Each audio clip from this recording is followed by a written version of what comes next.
Shalom Bapak Ibu saudara-saudari sidang jemaat yang dikasihi Tuhan. Jumpa lagi dalam Suara Gembala. Kali ini kita akan merenungkan akan bagian dari kitab Pengkhotbah di pasalnya yang ketiga. Judul perikopnya, untuk segala sesuatu ada waktunya.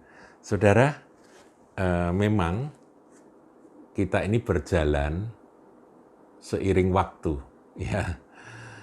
Dan tanpa terasa waktu berlalu, usia kita bertambah, dan pasti pada saatnya nanti kita akan tinggalkan semua dan kita akan bergabung dengan Tuhan. Tetapi di dalam kita menjalani kehidupan sementara di atas muka bumi ini, ada hikmat yang harus kita ketahui. Yaitu dalam Pengkhotbah pasal 3, ayat yang pertama dan seterusnya, saya bacakan saudaraku ya. Untuk segala sesuatu ada masanya. Untuk apapun di bawah langit ada waktunya. Kemudian didaftar, saudaraku ya. Ada waktu untuk lahir, ada waktu untuk meninggal, ada waktu untuk menanam, ada waktu untuk mencabut yang ditanam, ada waktu untuk membunuh, ada waktu untuk menyembuhkan, ada waktu untuk merombak, ada waktu untuk membangun, ada waktu untuk menangis, ada waktu untuk tertawa, ada waktu untuk meratap, ada waktu untuk menari, ada waktu untuk membuang batu, ada waktu untuk mengumpulkan batu, ada waktu untuk memeluk, ada waktu untuk menahan diri dari memeluk. Ya, ini saya kira ini ibu-ibu yang kakek-kakek, oma-oma, opa-opa yang rindu memeluk cucu-cucu ini hari-hari ini menahan diri ya untuk memeluk. Karena COVID ya. Lucu sekali ini kok. Ini ayat ini kok jadi berlaku hari-hari ini. Ya, ayat 6, ada waktu untuk mencari, ada waktu untuk membiarkan rugi. Saudara, hari-hari ini kalau saudara rugi, mungkin ini saudara sedang menggenapi ayat ini. Ada waktu untuk menyimpan, ada waktu untuk membuang. Ya, tabungan saudara ada waktunya untuk dikeluarkan ya. Ada waktu untuk merobek, ada waktu untuk menjahit, ada waktu untuk berdiam diri, ada waktu untuk bicara. Ya, saat ini saya berbicara, saudara, dan saudara mendengarkan, berdiam diri ya. Nah, ada waktu untuk mengasihi, ada waktu untuk membenci. Tentunya yang kita benci itu bukan manusia, tetapi setan, saudara. Itu musuh kita ya. Perjuangan kita tidak melawan darah dan daging. Ada waktu untuk berperang, ada waktu untuk damai. Apakah untung pekerja dari yang dikerjakannya dengan berjerih payah? Aku telah melihat pekerjaan yang diberikan Allah kepada anak-anak manusia untuk melelahkan dirinya. Ayat 11 bagus. Ia membuat segala sesuatu indah pada waktunya, bahkan ia memberikan kekekalan dalam hati mereka. Tetapi manusia tidak dapat menyelami pekerjaan yang dilakukan Allah dari awal sampai akhir. Nah, saudara, ayat 1 sampai ayat 11, saya pernah hitung dan saya catat itu ada 28 kata kerja yang dipertentangkan di situ. 28, banyak saudaraku. Jadi masing-masing punya pasangan, berpasangan ya. Jadi ada waktu untuk menangis, itu pasangannya tertawa itu. Jadi opposite word-nya itu ya.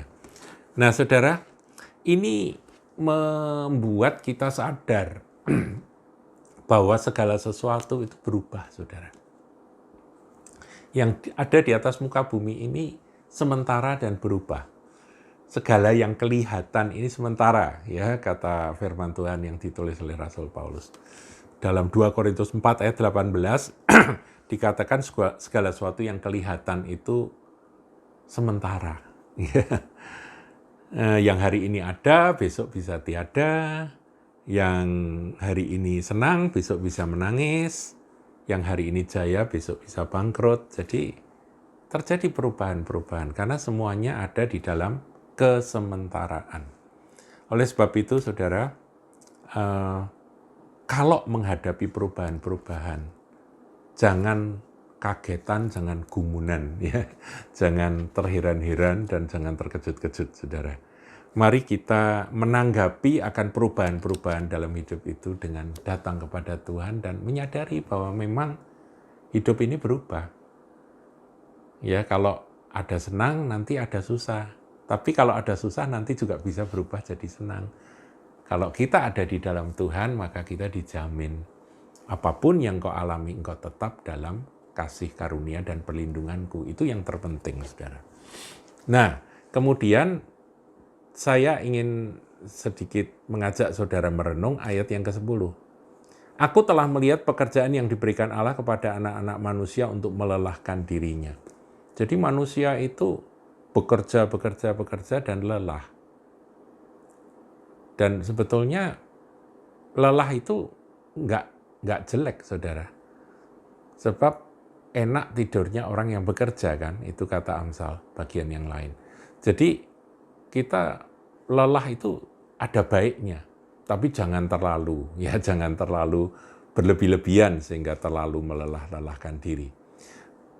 Ayat 11 ini kata kunci, ini ayat kunci, saudara. Tuhan berjanji, Ia membuat segala sesuatu indah pada waktunya. He makes all things beautiful in His time. Jadi Tuhan itu punya waktu. Tadi kan kita bicara waktu, ada waktu untuk ini, ada waktu untuk itu. Tapi Tuhan itu punya rencana bahwa pada waktu Dia nanti, Dia akan membuat semuanya itu indah. Kapan toh, saudara? Keindahan yang mutlak itu akan terjadi ketika nanti Dia datang. Ketika Dia datang, maka yang mati dalam Kristus akan dibangkitkan, yang masih hidup, yang masih terganggu dengan tubuh jasmani yang terbatas ini akan diubahkan. Dan kita akan sama-sama diangkat untuk bertemu Tuhan di angkasa. Nah, saudaraku, itulah keindahan yang mutlak. Tapi selain keindahan yang mutlak, juga ada keindahan-keindahan yang sementara. Jadi saudara, kalau sekarang ini ngalami sesuatu yang Anda anggap, aduh ini masalah kok berat sekali, ini problem kok nggak selesai-selesai, pegang akan ayat ini. Nanti ketika Anda terus bertekun, Anda percaya akan kasih anugerahnya, maka pada suatu saat Dia bisa mengubah semuanya menjadi indah pada waktunya. Jadi dalam kesementaraan ini pun kita punya pengharapan, saudaraku. Yang sekarang kesulitan keuangan nanti bisa kelimpahan, loh, saudara. Ya, jadi jangan takut. Anda yang sekarang rugi nanti bisa untung, saudara. Jadi jangan terlalu pesimis. Kalau ada Tuhan Yesus, mujizat pasti tersedia bagi kita dalam kesementaraan ini. Tapi nanti puncak dari keindahan itu nanti ketika Tuhan datang. Ya, Dia akan mengangkat kita dan membuat kita bergabung dan bersatu dengan Dia selama-lamanya, mendirikan kerajaan 1000 tahun. Nanti itu puncak dari keindahan yang Dia janjikan, membuat segala sesuatu indah pada waktunya. Kemudian dikatakan lebih lanjut, bahkan Ia memberikan kekekalan. Ini poin yang kedua. Yang pertama, pegang, Tuhan punya waktu dan Dia bisa bikin semua indah pada waktunya. Yang kedua, di ayat 11 ini, dikatakan Ia memberikan kekekalan dalam hati mereka. Jadi sebetulnya yang sedang Tuhan bangun itu adalah yang kekal, saudara. Kalau hati kita ini berpaut dan terikat pada perkara-perkara sementara, Tuhan ingin saudara beralih. Ayo, kamu berpaut pada yang kekal. Melalui apa? Melalui pengalaman. Pengalaman kehilangan orang yang kita kasihi, perpisahan-perpisahan, hal-hal yang mendukakan akan hati kita, di sana kita nanti akan beralih, berpaut pada yang kekal. Ya, hari-hari ini, saudaraku, saya ikut berduka cita karena mendengar ada 2 bersaudara, kakak beradik, yang mengalami kecelakaan di Bali, saudara. Dan kebetulan saya kenal dengan kakeknya, opanya, ya, yang adalah seorang hamba Tuhan. Nah, ini peristiwa berat. Saya yang bukan saudara, bukan apa, enggak ada hubungan keluarga aja, ngalami sesak, membayangkan betapa sedihnya orang tua yang dipisahkan oleh kedua anaknya, laki-laki dan perempuan, dalam waktu bersama dalam kecelakaan di laut, saudaraku ya, di pantai. Tapi saya ingat, saudaraku, ada seorang hamba Tuhan yang namanya Maria Woodworth Ether. Hamba Tuhan ini ngalami, saudaraku, penderitaan yang luar biasa. Dia punya anak 6, meninggal 5, saudara. Ya mungkin karena zaman itu pengobatan belum sebagus sekarang ya. Sehingga anaknya sakit satu persatu meninggal, tinggal 1 anaknya. Itu Maria Woodworth Ether. Nah, ketika dia datang pada Tuhan dengan hati hancur, Tuhan, mengapa Engkau memberi aku 5 anak dan 5-5-nya Engkau ambil? Mestinya 6, tinggal 1, saudara.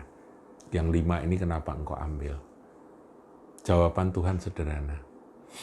Di mana ada hartamu, di situ ada hatimu. Dan dia sadar, saudaraku, bahwa kelima putra-putrinya itu adalah harta yang paling berharga. Dan itu sekarang bersama dengan Tuhan. Supaya apa?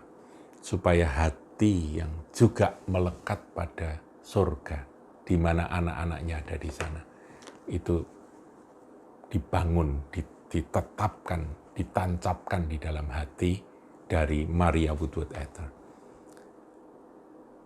Dan sejak saat itu, saudaraku, dia menjadi seorang yang punya hati surgawi, hati yang kekal, karena hartanya ada di sana. Nah, saudara, tetapi, ini kalimat berikutnya ya, tetapi manusia tidak dapat menyelami pekerjaan yang dilakukan Allah dari awal sampai akhir. Ya enggak bisa, saudaraku, kita manusia, hikmat kita terbatas. Bagaimana kita bisa menyelami akan ketetapan-ketetapan, keputusan-keputusan yang Allah kerjakan? Enggak bisa. Kita harus menyerah, kita tunduk dan berkata, Tuhan, hikmat-Mu melampaui segala sesuatu. Aku mau percaya bahwa keputusan-Mu itu yang terbaik. Karena apa? Dialah yang awal dan akhir. Jadi awal hidupku itu semua Engkau yang mengatur. Engkau yang berdaulat. Sampai akhir, Alfa Omega. Ya, di situ ada kata dari awal sampai akhir. Aku lahir sampai aku nanti entah diangkat atau aku meninggal terlebih dahulu, aku ada di dalam Alfa dan Omega. Dan apa yang Engkau putuskan, aku tidak bisa memahami, tapi aku percaya itu yang terbaik bagiku. Jadi ada 3 hal, saudara, saya ulangi ya. Melalui gejolak, melalui perubahan-perubahan yang memang selalu terjadi dalam hidup ini. Karena dikatakan bahwa segala sesuatu ada waktunya.